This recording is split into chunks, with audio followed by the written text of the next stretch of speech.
We are in the dawn of a new era. We thought we were alone. Rangers, the last survivors.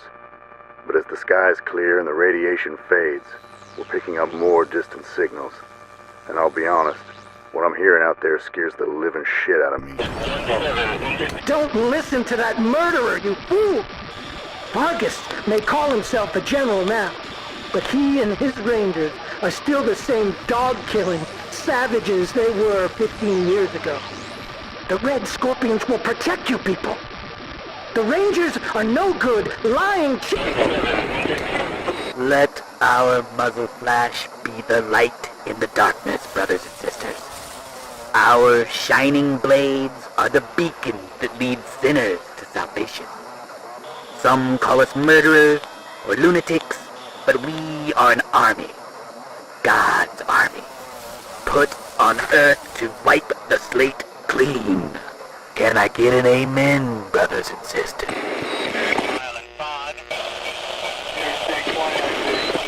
Matthias is your savior.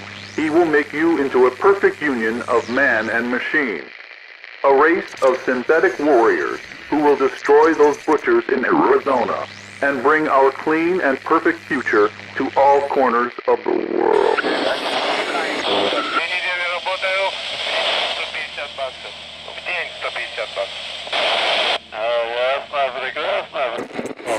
We must remain vigilant, Rangers.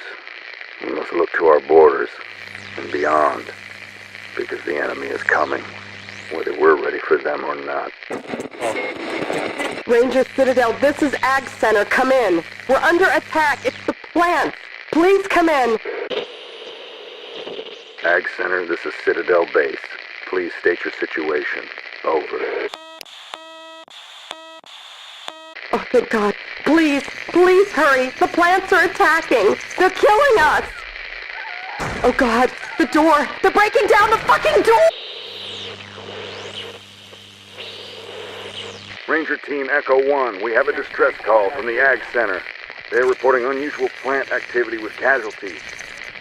Time to earn your pay, cupcakes. Hello Wasteland 2 backers. My name is Chris Keenan. I'm the producer here at In Exile. This is our first early gameplay video and we're pretty happy to show off our progress so far. So before we get too far into the Agricultural Center, I'll explain some of the major UI elements. On the upper left, you'll see the party list, which is led by my 2-year-old son.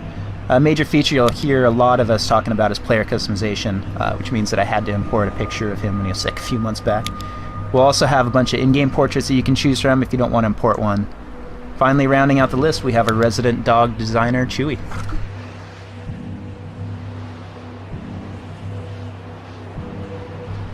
So early on we promised customizable UI.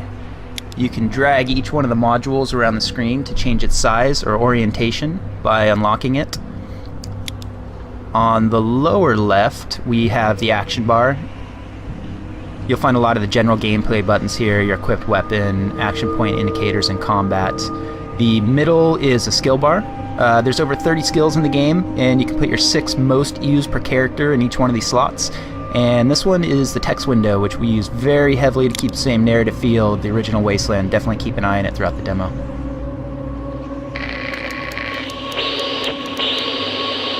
Ag Center, this is Citadel Base. Be advised, Ranger Team Echo 1 is on site and approaching your position. Help is on the way.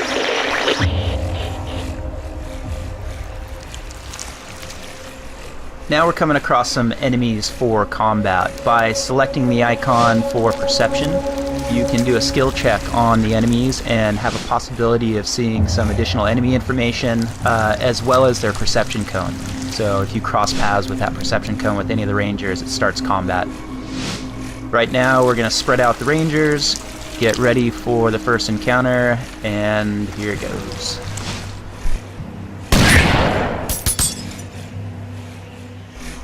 So now that combat has started, we go into a turn-based mode.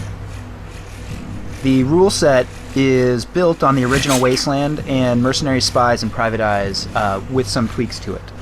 So we use things like distance-based modifiers for a chance to hit, including higher % chance as enemies get closer to you, Enemy size and speeds also affect your chance to hit. Larger enemies are much easier to hit than smaller guys or very quick enemies. As well, we tack on friendly fire too, so you really have to pay attention to where your team is standing within combat and use strategy to move around them. Another thing that we're doing is making sure that sounds are also alerting enemies. So if you fire a shot somewhere outside of the range of enemies, they don't care. If you're close to them, then they might actually go to alert the sound and see if they can figure out who shot it. So we do have a hex-based system as well. You can see here that one of the player customization options is we default it off, but if you want to play with the hex grid on, you are more than welcome to do so. How you spec your attributes during character creation changes each one of these characters pretty drastically. Our backers helped us come up with the classic system, which is coordination, luck, awareness, strength, speed, intelligence, and charisma. Coordination in combat gives you additional action points, basically meaning that you're more efficient with each of your actions. Awareness increases your initiative, generally gives you a few more turns than any one combat encounter. Strength gives you a higher maximum constitution and melee damage. Constitution is our version of hit points. And speed will increase your movement in combat. So between the trade-offs of where you put the points in each one of those different attributes can give you a pretty vastly different character for combat. As you might have noticed by now, we're using a two-stage fog of war system. The first layer is areas that you haven't yet explored, and the second one is what you have explored but is just outside of your current perception radius. And now we're going to show an ambush maneuver. You can select multiple rangers and have them fire on an enemy at once to start combat. You don't have to select just a single type.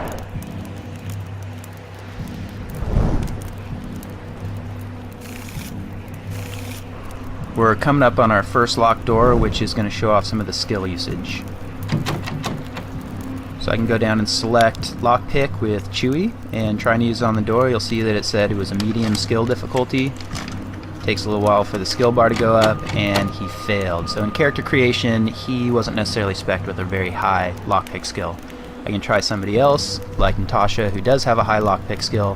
Hers said simple, which makes it a lot easier for her to open these doors. As you progress through the game, the difficulty of the obstacles will continue to get harder, and the more that you use each one of your skills, the better that those skills will get. So here we had a different guy. Chewie is the safecracker, so he went in, was able to open it up. We got a canteen, now we're moving out.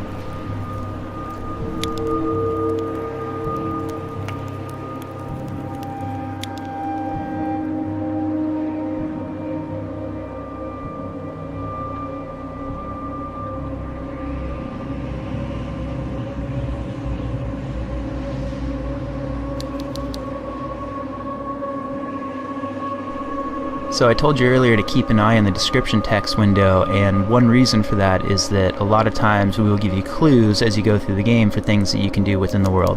This one here says the ramshackle gate looks ready to collapse under the slightest encouragement, so that gives me a hint. Now I can select brute force with Natasha, have her use it on the gate. Success, and now we made it through. We'll grab the ranger team, move them through the giant vegetables. It looks like they spotted an enemy up north. And we'll use perception on him to see what he can see.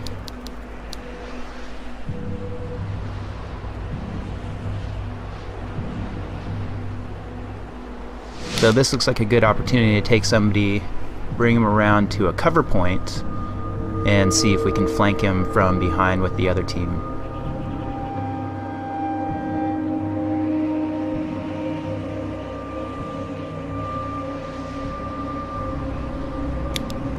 So we're going to take MCA, put him into cover, and have him take a quick shot at the wrecking crew. The wrecking crew guy goes to cover. So cover plays a pretty big part in the game. When you are in cover, anybody shooting at you has a penalty to their chance to hit. So you can see by the other guys flanking from behind, they're getting a much higher chance to hit with equivalent weapons than MCA is in cover. and they took him out.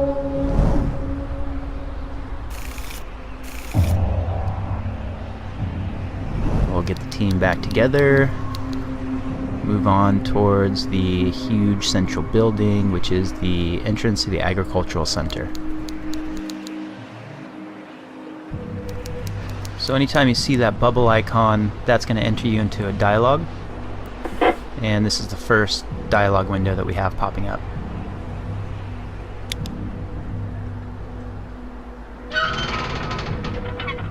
Looks like she let us in. The Rangers are going to make their way into the central complex.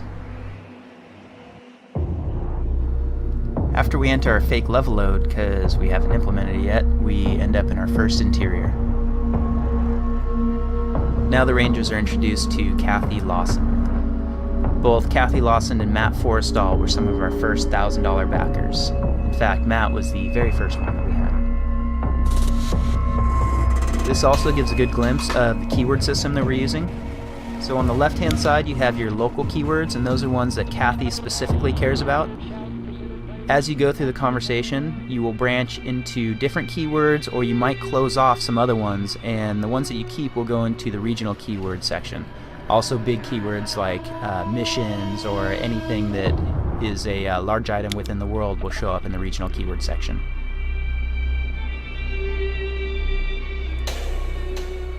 Anything on the right-hand side, most people on the map will have some sort of response or reactivity to.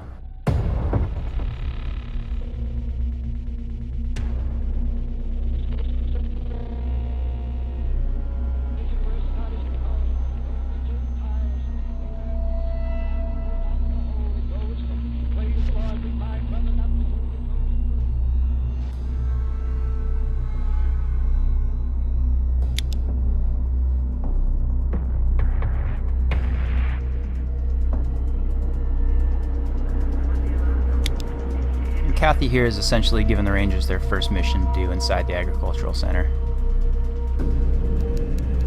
And they make their way over to Matt Forrestal.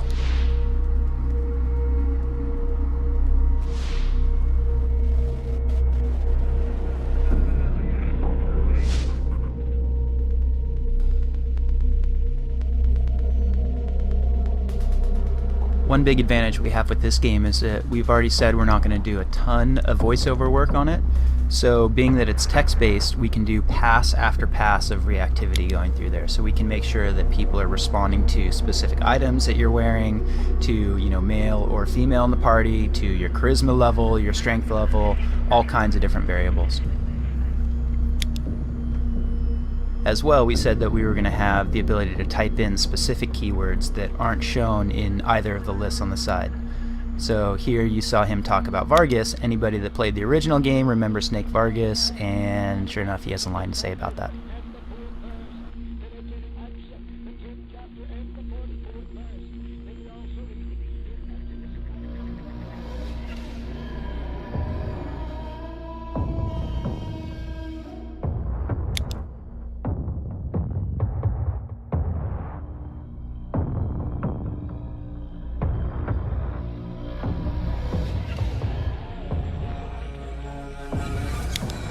We'll go ahead and finish up the conversation with Matt, and it looks like he's pretty happy with how it went.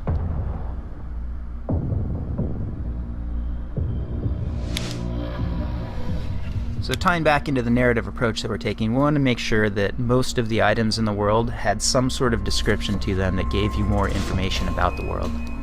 So you'll see that the player chose perception, looked around, anything that highlighted is something that has some sort of descriptive text to it, if you pass the skill check.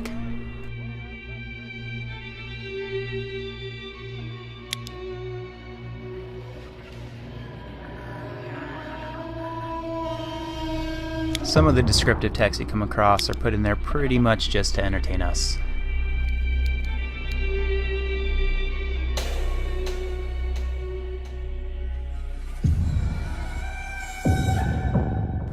When we originally started the project, we thought we were going to leave a static isometric camera, and the main reason for that was due to the art production. We didn't know if we were going to have enough time to be able to prop out all corners of the world, and our artists so far have done a fantastic job with help from the community, so we are able to actually move the camera around and allow you to control the direction of the camera.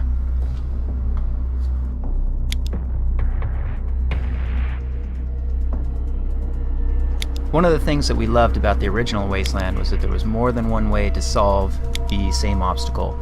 You could use strength on a door to break it down, you can use an RPG to blow it up, you could use demolitions on the door, you could pick it, and we want to make sure that we're keeping the same thing for this game. So lockpick isn't going to be the solution for every single door that you find. This one here, brute force works. Later on, maybe demolitions will.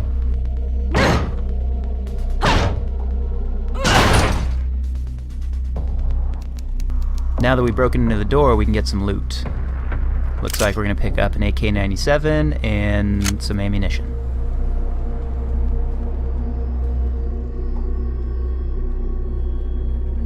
Now we'll grab the rest of the team and continue exploring the halls of the Agricultural Center.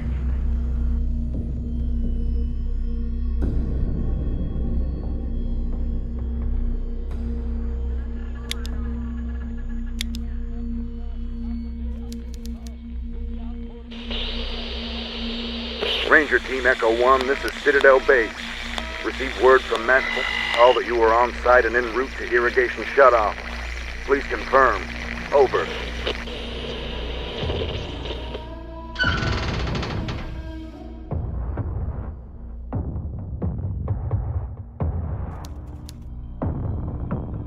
Here's a door that the Rangers probably should be using alarm disarm on, and when they don't, bad shit happens.